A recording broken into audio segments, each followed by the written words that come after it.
Well, you're watching the KOAM Morning News on Fox 14. Right now it's 7. The Supreme Court debates whether Louisiana's congressional districts illegally used race in redistricting.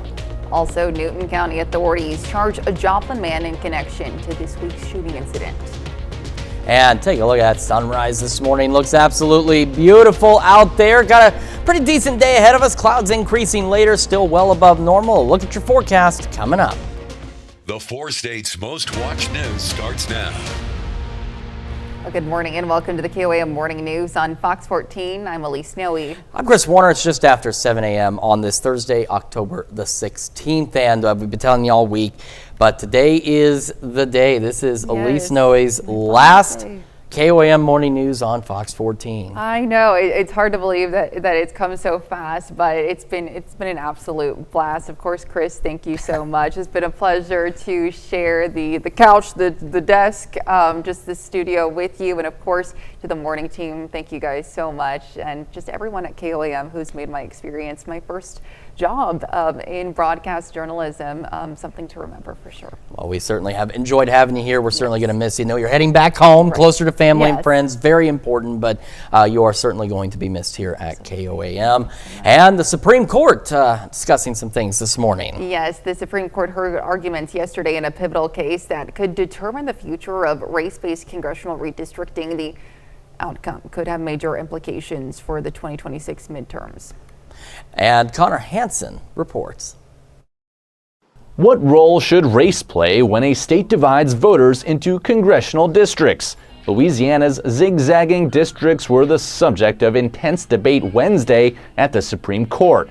The state redrew its congressional map in 2020 with just one of its 6 districts having a majority of black voters. The argument is at least 1/3 of those districts should be black to represent the 1/3 black population of Louisiana.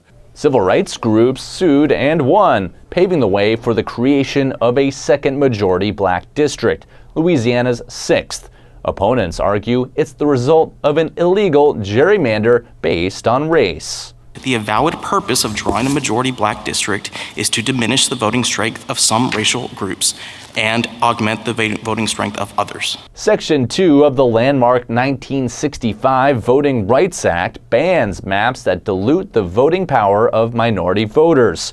An attorney for the NAACP warning the court of what could be at stake if it's overturned. A staggering reversal of precedent that would throw maps across the country into chaos. 2 years ago, a 5-4 decision by the court required Alabama to redraw its maps, with Justices Roberts and Kavanaugh siding with the court's liberal justices. The outcome will likely be different if either justice breaks differently this time around. The court is expected to rule by June, but could issue a ruling even earlier, which could have a major impact on the 2026 midterms. In New York, Connor Hansen, Fox News. Now, of course, Missouri already gone through that redistricting process, and now it looks like Kansas may be on the way as well. We'll, of course, have more on that later on, but definitely something to keep an eye out. Yeah, a lot of big changes coming, one way or the other, something, as you mentioned, to keep an eye on. And today, not much to keep an eye on, but as we head into the weekend, we do have some weather we need to watch. But first, let's get our Thursday underway with that. A beautiful view of the sunrise from downtown Pittsburgh as we've got clear skies this morning. Same from our camera at 7th and Rangeline in Joplin, and the MoDOT camera 20th and Rangeline in Joplin, looking back roughly to the north along Rangeline. Got plenty of folks out starting their Thursday commute. We've had some patchy fog. It's not that bad. We've seen it now picking up a bit around the Grand Lake area back toward Anderson. We've got some light fog here around Newada, Washington County, and then back into southern Chautauqua County into Kansas. Again, it's isolated patchy fog, but it is there, so you just want to make sure you're paying attention out there and then still keep an eye out for the potential for rapidly changing visibility. Once all that is done, we have clear skies through at least the lunch hour, but as we head into the afternoon, clouds begin to thicken up and we'll go mostly cloudy as we roll through the rest of the afternoon, evening, and overnight hours, but we are expected to otherwise remain dry. Now, the next couple of days, again, we do have our level 1 out of 5 risk for some strong to low-grade severe thunderstorms tomorrow night after 10. This particular outlook will carry us through about 7 a.m. on Saturday. Then for Saturday itself, level 1 out of 5, and just kind of of clipping us here, level 2 out of 5. Part of that level 2, though, is associated with the cold front that's going to pass through late Saturday afternoon into the evening hours, and it could trigger thunderstorms along it. They could develop very quickly. They could intensify very quickly, but they should also exit very quickly. So that's why that 2 out of 5 is just barely clipping us, but still something we got to keep an eye on with multiple rounds of showers and storms tomorrow night into Saturday. Temperatures this morning, take a look. Jay is at 54 degrees, still well above normal, but cooler. A lot of upper 50s out there, still got some low 60s as well here and there. Eventually, we're going to go about the mid 60s by 9, upper 70s by noon. Clouds increasing this afternoon. Our highs today, low to mid 80s with the south breeze at 5 to 10. We're going to break down the details and timing on the storms over the next couple of days and let you know what you need to know here in just a few more minutes. Elise?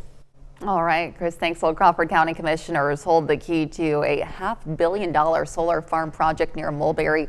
Now, this comes after the Mulberry City Council approves a request to annex more than 1,600 acres into the city. It would be what they're calling an island annexation located about 6 miles southwest of Mulberry, just east of US 69. The Mulberry City Clerk tells us the property owners are already leasing the land to Shasta Power. The company plans to invest about $500 million into the project, including $200 million in storage batteries. Melissa Rhodes represents the handful of landowners involved. Now, it could be a win for Mulberry if the annexation is approved. Rhodes says they could see tax revenue from Shasta starting as early as January 1st. Rhodes says by a state law, the county commissioners have only 3 questions to consider when the item is on their agenda. Have landowners asked to be annexed? Have they consented? And will annexation impede future development for that area? Now, according to the Mulberry City Clerk, once the county receives the proposal, the county commission has 30 days to act. The city hopes to mail that proposal by the end of the week. And authorities have officially charged Montana Landsaw of Joplin in connection with a gunfire incident this week. It happened around 9:30 Monday night at the Hillside Estates in Newton County. Officers responded to reports of gunshots at that location. They discovered there had been a disturbance between multiple people at one of the homes. According to the report, Landsaw drew a handgun and fired several shots toward other people. He then ran into another home, but surrendered 2 hours later to authorities. No one was injured. Landsaw is now facing multiple charges, including felony unlawful use of a weapon. Battle lines are being drawn ahead of the 2026 midterms. While redistricting a state's congressional map is typically done during a census year, some states like Missouri have passed new maps that some say favor one political party over another. As Chandler Watkins reports, Kansas may become the next state in that battle. I don't think this redistricting is fair. We are not in a census year. They just did it in 2022. They're not doing it to help voters or citizens of Kansas. They're doing it to accrue more power for themselves, and I'm totally against that. When asked about redrawing the map, Kansas Senate President Ty Masterson said in part, quote, "Our aim is to simply strengthen Kansas's Republican representation in Congress to back President Trump's agenda." The concern for those tonight was Republicans were looking to redraw a blue Johnson County. I want them to know that we are not for this and that we want to keep the district the way it is now. It's very disappointing. I feel like our government works best when it's fair and when people are electing their representatives, not when representatives are choosing their people. There were several organizations set up at this event, like the Voters' Rights Network of Wyandotte County, where attendees could sign up and stay informed with not only what's happening at the state level, but what's happening in their communities. Mary Von Beekler, who attended, leads a group of those looking to get involved and encourages others to do the same. If you can become aware and pass it on to your neighbor and help them, there are also people who want to help, but they don't know what to do. And so if you can be advised and then take it to somebody else, that's the best thing. Those are our top news stories this half hour. Coming up, we have Captain Austin Wolf from the Joplin Police Department in the studio. And later, a Florida teen paralyzed in a car crash now competes on her high school swim team. You're watching the KOA Morning News on Fox 14. Time now 7:09. We'll be right back.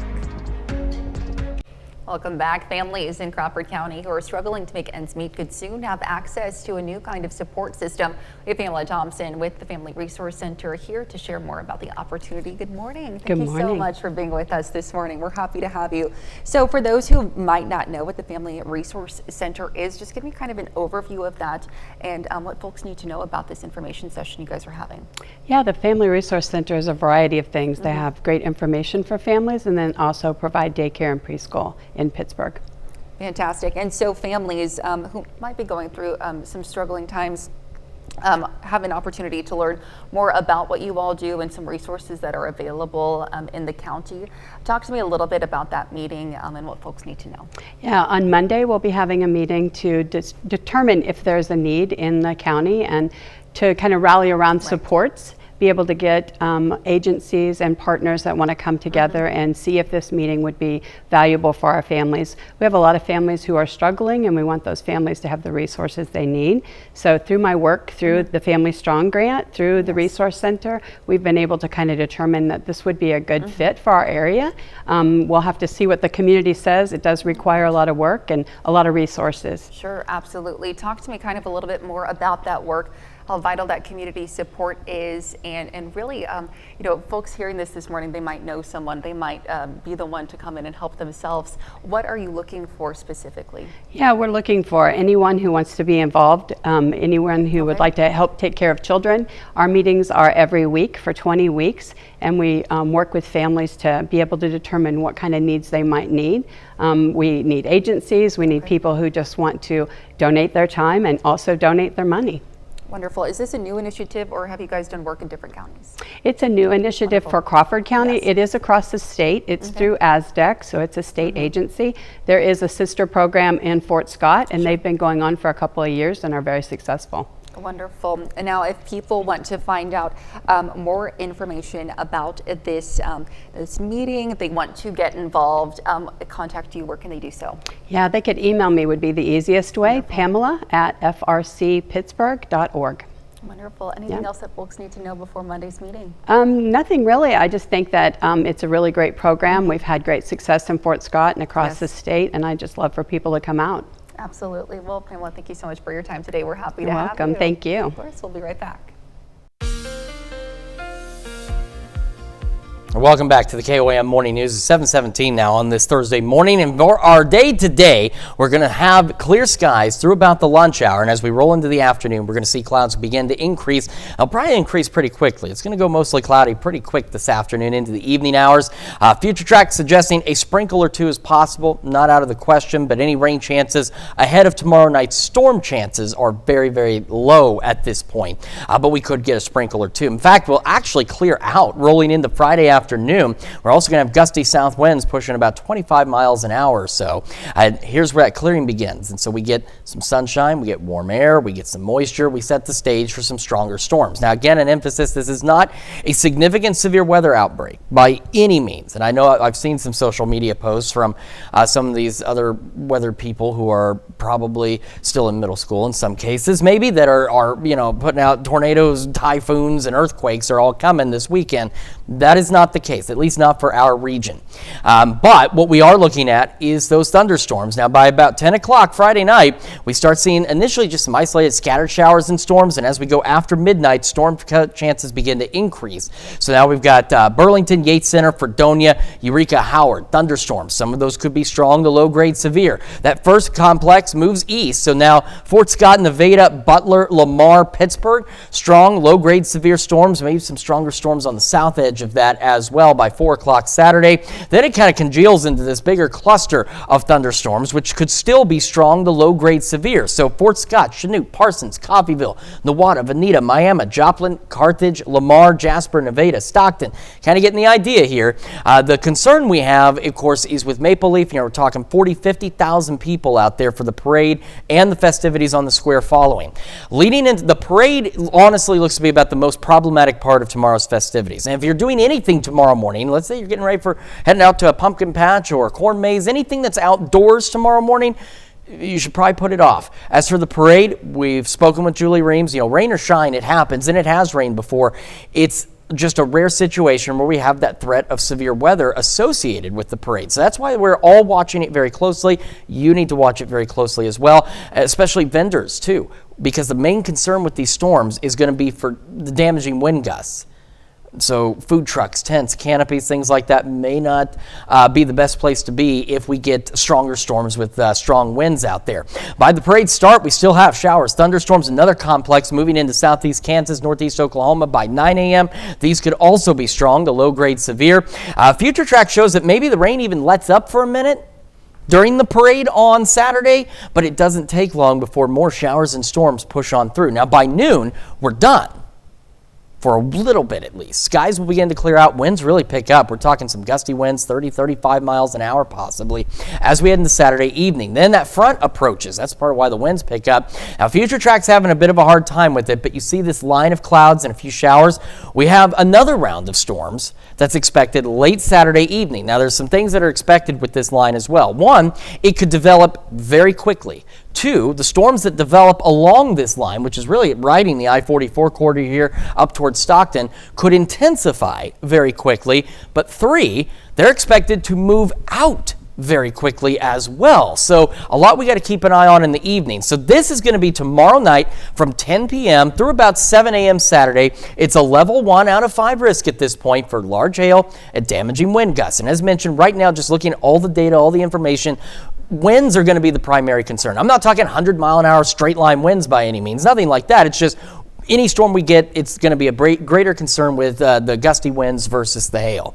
So that's our risk for tomorrow. And then for Saturday, we have the 1 out of 5. And then for those storms in the evening, we have this 2 out of 5. And again, that's why it's just kind of barely clipping us, because anything that develops along that front should exit very quickly, but it could intensify quickly. So we could get another round of strong to severe thunderstorms briefly late Saturday evening before that activity exits on out of here.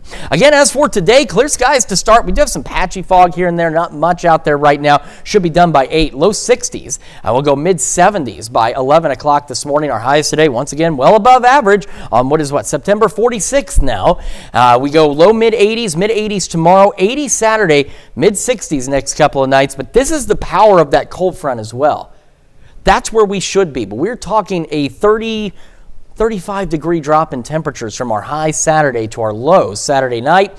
Sunday, seasonably cool, low 70s. Short-lived though, a few more storm chances next Monday and Tuesday, and temperatures will begin warming up toward the end of next week. That's a check of your forecast. We'll be back with more of the KOAM Morning News right after this.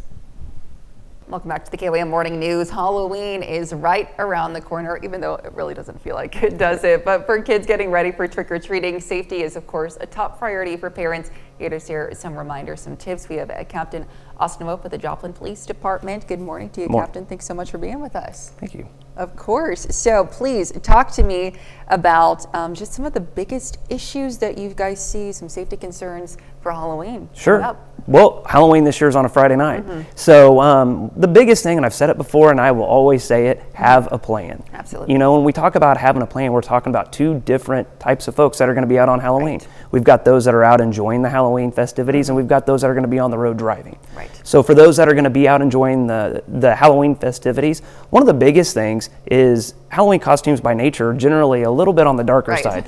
So having that light, having that visibility, being seen, just taking that extra safety step to be seen. That way emergencies don't occur or anything like that. And one other thing that we maybe not be so traditional is talk to your kids. Whenever they're out getting the treats and the candies, you might have that conversation that before you eat them, have them inspected, especially if there are allergies at home. Yes. You know, just take that extra second just to make sure to avoid any unnecessary risks. The other thing with planning is the motorists that are going to be out. Again, Halloween's on a Friday night. It's going to be a busy time. And so we often see signs that say expect delays. Well, this is a Friday night on Halloween. Expect delays. Absolutely. So take that time, plan to go a little bit slower and keep your eyes on the road while these folks are out enjoying Halloween. Absolutely. And of course, you mentioned that it is a Friday night. Friday nights, you know, weekends can tend to be a little bit rowdier. If anyone sees any suspicious activity while they're out, especially with their kids, what do you recommend parents do? Absolutely. If there's any kind of suspicious activity, definitely give us a call or call your local law enforcement, and we'll be glad to come out, take a look, and investigate that. Absolutely, some important reminders there. Thank you so much for being with us this morning. Thank Happy you. to have you, of course. We'll be right back. The 4 states' most watched news starts now. Welcome back to the KOAM Morning News on Fox 14. It's currently 7:29. I'm Elise Snowy. The Columbus High School football field. You won't see a game underway. Instead, you'll see families coming together to share stories. KOAM's Samantha Walker has more on the novel idea of reading under the lights. Nothing beats a good book, from novels to picture books. And on this field in Columbus, generations of families have gathered to turn the pages together. It's just a family event for people to come, enjoy the evening, sit on the football field and read books with their families. The story of Reading Nights Under the Lights has all the right elements: families, fun, and plenty of page turners. A lot of families are always asking us what are things that they can do to help their kids' education at home, and one of the simplest, easiest things they can do is just read at home with their kids. They're just sitting down for a minute and just like taking a break and just reading. Get smarter than just looking into a TV. And also that's how I think culture works. The Cherokee County Parents as Teachers and Chick-fil-A Leader Academy are giving each family a new book, so that way even after the event they can continue reading together. And I think that's really cool because I like to learn with books. They have interesting facts. Yes. Because with every new page is a new memory together. Because my parents are always too busy at night, so I kind of have to read to myself, so it's really special to me to read with my mom and my brother. And students take away the lesson that reading is fun! Reporting in Columbus, Samantha Walker, KOAM News. The end. Reading at night under the lights has become an annual tradition in Columbus. This was the 3rd year for the event. Let's take it over now to Chris with a quick look at your forecast. Yeah, we've got a pretty nice start to the day. A little cool, not where we should be, but a little cooler than where we have been. And clear skies again. You can see from downtown Pittsburgh. Head over to our camera, 7th and Range Line. Clear skies as well as the sun rises on this beautiful Thursday, albeit again a bit hot for this time of year.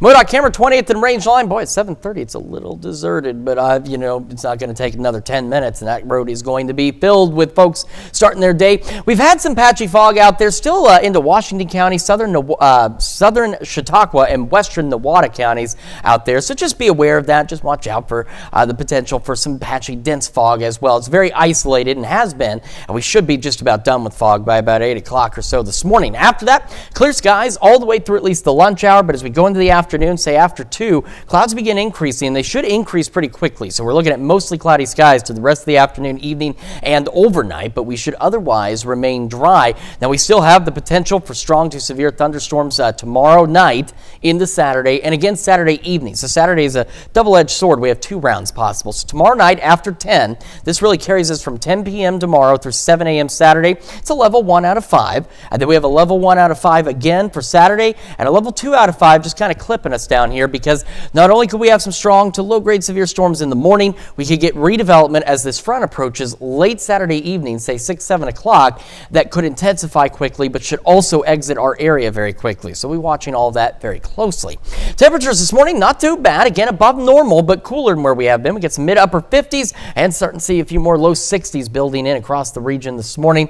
With Neodesha right now, it looks like the warmest spot at 63. We're still tied for cool down in Grove and Jay, both sitting at 55. We'll make the mid-60s by 9, near 80 by noon. Our highs today, again, above normal, low to mid-80s with a south breeze 5 to 10. We're going to break down the timing of these storms over the next couple of days and what you need to know coming up. Elise?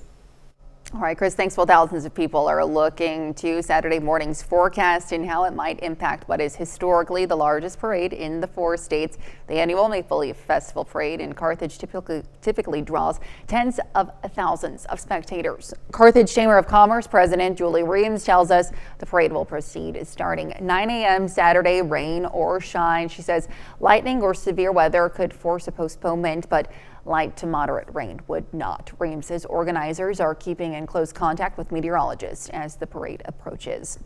Well, a Florida teen is proving physical limitations do not define your dreams. 14-year-old Elizabeth Matthews was paralyzed from the chest down in a car crash when she was just 5 years old. But now she's making waves on her high school swim team. Fox's Mark Wilson shows us how water therapy became her pathway to freedom. 14-year-old Elizabeth Matthews has been through more than most teens. A wrong-way car crash left her paralyzed from the chest down at the age of 5. I was doing physical therapy at the time, and my therapist thought it would be a good idea to start me in water therapy, kind of just to help me get used to the new normal that I guess. That's when a new skill turned into a passion. I could tell how free I felt in the water, where I felt like I wasn't in a wheelchair. Now, the freshman at Gibbs High School in St. Pete is competing against other kids her age in the pool, something her coach finds inspiring. It's not about physical ability, it's just about how much you're willing to work and, put the effort in. And Elizabeth's willing to do all the work and put all the effort in. He tailored her practices to her and her abilities. I had to do a lot of research, a lot of trial and error, a lot of learning on the fly. But Elizabeth's been a good sport about the whole time. And it came with success. She, dropped 7 seconds in a 50 freestyle, which she did a couple weeks ago at a meet. She says that's her biggest goal in the water, shaving off time, but doing it her way. My goal is to get faster.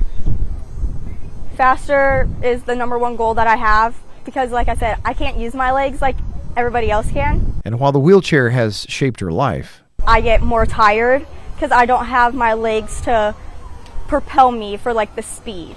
she's still just a normal teenager, not letting what life threw at her define her. I want to prove to myself and everybody else that I can do this, even though I am in a wheelchair. Don't see the wheelchair part, see a normal person just in the water. Let's look at our top news stories coming up this half hour on the KOAM Morning News. Halloween isn't just for kids anymore, as 62% of adults say this spooky holiday is for them too. We'll have the details. Time now, 7:36. You're watching the KOAM Morning News on Fox 14. We'll be right back. In Consumer Watch, California-based solar-powered electric car company Aptera Motors goes public today on the NASDAQ. Its ticker symbol is SEV. The company's uniquely designed three-wheeled self-charging vehicles can go up to 40 miles a day on solar charge and 400 miles on an electric charge. According to its website, the target price of the vehicle is around $40,000 before factoring fuel savings. And Halloween is not just for kids. A new survey from candy maker Ferrero finds that 62% of adults say the horror-filled holiday is also for them. In fact, 47% of adults in the study said Halloween is their favorite holiday. The National Retail Federation says Americans plan to spend a record $13.1 billion this spooky season. Well, AI is increasingly commonplace in our daily lives, especially for those on the job hunt looking for an assist writing resumes and cover letters. But already some employers said they're tired of job candidates who rely too much on artificial intelligence. Michael George looks into the AI pushback. Well, I think employers are worried about overuse of AI. Daniel Zhao, chief economist at the job search site Glassdoor, said when he was recently hiring interns, about half the candidates had clearly used AI to write their resumes, cover letters, and responses. It can be very hard to pick and choose between two candidates who are both using the same process. Employers surveyed by the career resource site CV Genius identified AI-generated content as the biggest red flag when hiring someone.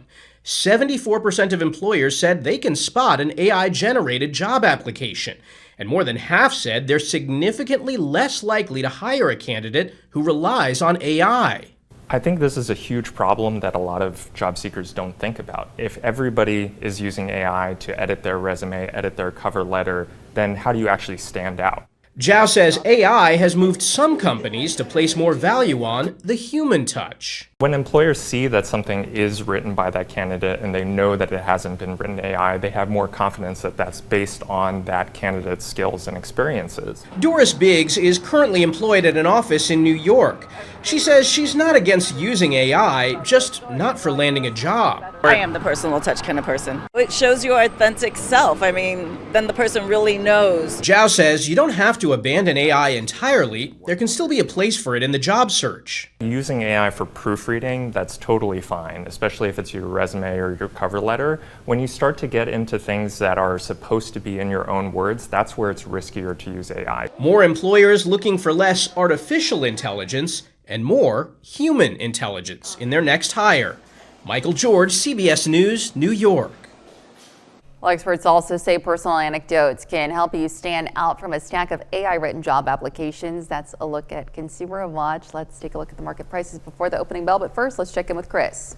Yeah, we've got some patchy fog out there, as you can see, slightly reduced visibilities around the Pittsburgh area. Outside of that, not much. We're going to eventually have clouds increasing, and of course, we're watching our thunderstorm chances as we head into the upcoming weekend. Details when we come back.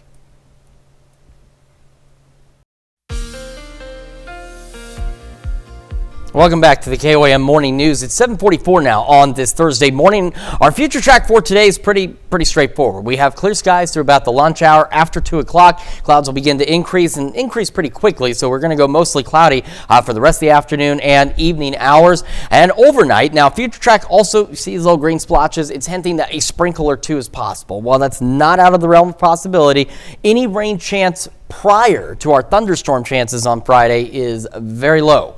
Will otherwise be dry. In fact, by Friday afternoon and evening, we clear out briefly. That's what, even though it's late in the day, that's one. It does two things. One, it does help set the stage for our storms, but because it's so late in the day, it limits the amount of instability that's able to build in ahead of the storms, which is a good thing. So like I've said before, it's not a severe weather outbreak Friday night into Saturday.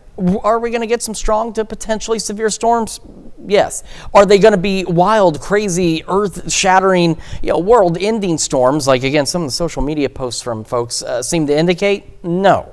But our emphasis and concern is the fact that it's happening not just for Maple Leaf, but at this particular time of year. Now, in the 4 states, we can get severe weather any time of year. It's just right now, there's a lot of fall things going on. 50,000 people in Carthage this Saturday for the Maple Leaf Parade and the festivities that follow. And while it's rained on Maple Leaf before, we've not really had a severe threat associated with rain chances on Maple Leaf. That's why we're putting such an emphasis on this. And again, this will apply for anybody. If you're not going to Maple Leaf, you're heading out to a corn maze, a pumpkin patch, out for a fall event, maybe Saturday morning, you've really got to be weather aware. So let's talk about starting Friday night, about 9-10 o'clock, isolated scattered shower storms begin moving into our far northern counties. And we get a complex of thunderstorms. Saturday, 2 a.m., we've got Eureka, Howard, Yates Center, Fredonia, Burlington, stretching out towards Chanute and south to Coffeyville, just west of Parsons. Some of these storms could be strong to low-grade severe. This batch continues to lift east-northeast. It eventually gets into Lynn County, out toward Butler, Nevada, Fort Scott, Pittsburgh, Lamar, Jasper. The further south, this batch may be a little weaker. Still could be some strong storms, but the strong to low-grade severe threat would be higher up north, but also at 4 a.m., look what's happening out west. Once again, cities we just listed: Burlington, Yates Center, Fredonia, Howard, Eureka. Another round of showers and storms that could be strong to severe as well. By 6 a.m., we get this kind of mess of scattered showers and thunderstorms. Any of these could be strong to low-grade severe. So we're talking Fort Scott, Chanute, Parsons, Oswego, Coffeyville, Newada, Veneta, Miami, Joplin, Carthage, Lamar, Nevada, Jasper, Stockton. Any of these could be strong to low-grade severe, and that becomes the problem number one, especially for those going to the parade. I know there's a lot of folks, because our family's in that list, you get up there very early. If you want to get a parking spot at all, let alone a seat, you get up there very early. You need to be prepared for the potential for strong to low-grade severe thunderstorms. Now, as the parade itself gets underway, that batch moves out. Now we have new developments, some stronger storms possible back for parts of Lebec County, stretching north of Parsons down into Craig County, Ottawa County, southern Jasper, parts of Newton County could reach up to Lamar at the start of the parade. Now, we just heard from Julie Reams, what she said about, rain or shine, the parade happens. It's rained on Maple Leaf before. It's not been that big of a deal. But what we're monitoring and what they're monitoring is the potential for the strong to low-grade severe storms. That's the issue we're having, is you don't want 50,000 people, plus all the attendees in the parade and all the vendors on the square out when we get strong to low-grade severe storms. So that's what we've got to watch very closely. And the big thing this weekend, when thunder roars, head indoors. Now by 9:30, 10 o'clock, still dealing with scattered showers, thunderstorms out there. Some of these could be strong to severe, but they're now really along and east of the 69 corridor. By noon, we clear out. And we get breezy as well. Winds could gust 30, 35 miles an hour ahead of the approaching cold front. And by 7, here we go. This is the second round of storms, and these could be strong to severe. They're expected to do a few things. One, they should develop quickly. They could intensify quickly, but they should also move out very quickly as well. So for tomorrow night, really into Saturday morning, we have a level 1 out of 5 risk for the potential for large hail. But again, the greater concern is going to be more so with damaging wind gusts. And as we go into Saturday, again, especially Saturday late evening, we have that 1 and 2 out of 5 risk for that second round of storms along the front that'll develop. So a lot we want to keep an eye on this weekend. All right, other than the fog, we should be clear. 61 to start, mid-70s by 11. Our highs today, low to mid-80s, lows tonight, mid-60s, mid-80s tomorrow, 80 on Saturday. But once that front pushes through, it's a big drop. Upper 40s for our lows Saturday night into Sunday, low 70s. So this is the most seasonable we're going to be for a little while. More storm chances to start the week, and we'll start warming up toward the end of next week. Let's check your forecast. We're back with more after this. A little legendary. You're reading that. You know, Wait, here's the one deal. more mess up for me. It's your last day. We should just let you take the why whole don't you- thing. no, No, by all all right. means, by all Well, means. okay. A legendary performer taking center stage in a new documentary, and a demonic clown returns for more terror. Fox's Anna Eliopoulos has those stories and more in today's Hollywood Nation. It's date night, buddy. What's up? Wahlberg's Wild Getaway, a new look at Pennywise's origins, and Murphy shares his life story in the Hollywood Nation. Eddie Murphy takes center stage in the Netflix documentary Being Eddie. The streaming giant released first look images and announced November 12th as the premiere date for the film. It celebrates the legendary performer's nearly 50-year career, featuring interviews with famous friends and collaborators reflecting on Murphy's lasting influence on comedy and film. Bill Skarsgård is back to terrify audiences in It, Welcome to Derry. A new trailer for the prequel series offers a fresh look at Skarsgård's return as the demonic clown Pennywise. Set in Stephen King's It universe, the show explores the origins of Derry's evil. Pennywise returns to terrorize on HBO Max October 26th. Yeah, well, a lot has happened. Elizabeth Olsen faces a tough decision in the new trailer for Eternity. The romantic fantasy drama follows Olsen as a newly deceased woman who has 1 week in the afterlife to choose where to spend eternity between her late husband and the first love who died young. The film opens in theaters November 26th. You said. Mark Wahlberg takes his family on a high-stakes European getaway in the trailer for The Family Plan 2. He reprises his role as Dan, with Michelle Monaghan returning as his wife. The sequel follows the couple's family vacation, which takes a wild turn when Dan's past catches up to him, forcing them into a series of bank heists, holiday hijinks, and high-speed chases. The action-packed adventure kicks off November 21st on Apple TV+. Anna Eliopoulos, Fox News. Certainly a lot to look forward to. Looks like it. Well, we have got, again, that risk for some strong, low-grade severe storms. Just want to put that back up there. So it's a level 1 out of 5 risk tomorrow night from after 10 p.m., and this will carry us through 7 a.m. on Saturday for wind and hail. Now, the emphasis, again, these are low-level risk. It's coming at the worst possible time with Maple Leaf festivities, corn mazes, pumpkin patches, things that we might be doing. Then we also have a second risk for Saturday evening as the cold front approaches. A line of storms expected to develop quickly, should exit quickly, but could still bring another round of strong to severe thunderstorms to the area Saturday evening. We'll have another look at your forecast. Wake up recap right after this. This is your Wake Up Recap for October 16th. The top stories to start your day. The Crawford County Commissioners will decide on a $500 million solar farm project near Mulberry after the City Council approved annexing over 1,600 acres for the development. The land leased to Shasta Power could bring Mulberry significant tax revenue as soon as January if the annexation moves forward. That's check today's Wake Up Recap.